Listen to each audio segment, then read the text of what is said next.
ഹിസുള്ള ബീരൻ ഹസൻ നസറുള്ളയുടെ വധത്തിന് പിന്നാലെ തെരഞ്ഞെടുപ്പ് പ്രചാരണം ഉപേക്ഷിച്ചിരിക്കുകയാണ് മെഹബൂബ മുഫ്തി. പലസ്തീനിലും ലബനനിലും കൊല്ലപ്പെട്ടവർക്ക് ഐക്യദാർഢ്യം എന്ന പേരിൽ PDP തെരഞ്ഞെടുപ്പ് പ്രചാരണം അവസാനിപ്പിച്ചിരിക്കുന്നു. തീവ്ര മുസ്ലിം വോട്ടുകൾ ലക്ഷ്യമിട്ടാണ് തീരുമാനം എന്നത് വ്യക്തം. ഗൗതം അനന്തനാരായൺ വിവരങ്ങളുമായി ചേരുന്നുണ്ട്. ഗൗതം, വിശദാംശങ്ങൾ.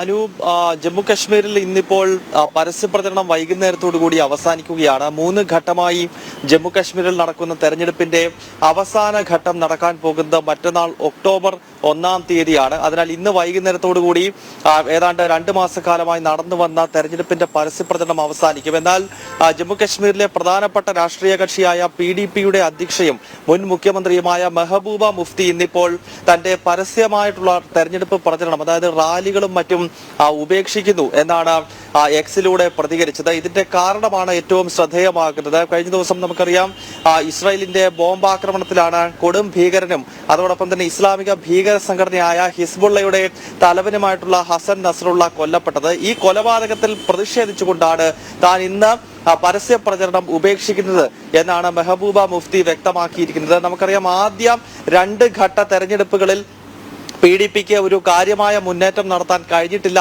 എന്നാണ് PDPയുടെ തന്നെ അഭിപ്രായ സർവേകൾക്കകത്ത് ചർച്ച ചെയ്യപ്പെടുന്നത്. ഒരുപക്ഷെ വളരെ കുറച്ച് സീറ്റുകൾ മാത്രമാകും PDPക്ക്, മെഹബൂബ മുഫ്തിക്കും അവരുടെ പാർട്ടിയായിട്ടുള്ള PDPക്കും ജമ്മു കാശ്മീരിൽ ലഭിക്കുക. അതിനാൽ അവസാന ഘട്ടത്തിൽ തീവ്ര മുസ്ലിങ്ങളെ കൂടെ നിർത്തുക എന്ന ലക്ഷ്യം മെഹബൂബ മുഫ്തിക്കുണ്ട്. ഈ ഒരു ലക്ഷ്യം മുൻനിർത്തിക്കൊണ്ടാണ്, അല്ലെങ്കിൽ തീവ്ര മുസ്ലിം വോട്ട് ബാങ്കിലേക്ക് കണ്ണു നട്ടുകൊണ്ടാണ് ഇപ്പോൾ ഈ ഇസ്ലാമിക ഭീകരന്റെ കൊലപാതകത്തിൽ പ്രതിഷേധം അറിയിച്ചുകൊണ്ട് ഇന്നിപ്പോൾ പരസ്യ പ്രചരണ പരിപാടികൾ മെഹബൂബ മുഫ്തി ഉപേക്ഷിച്ചിരിക്കുന്നത്. അനു, ശരി, ഗൗതം അനന്തനാരായണനാണ് വിവരങ്ങൾ നൽകിയത്.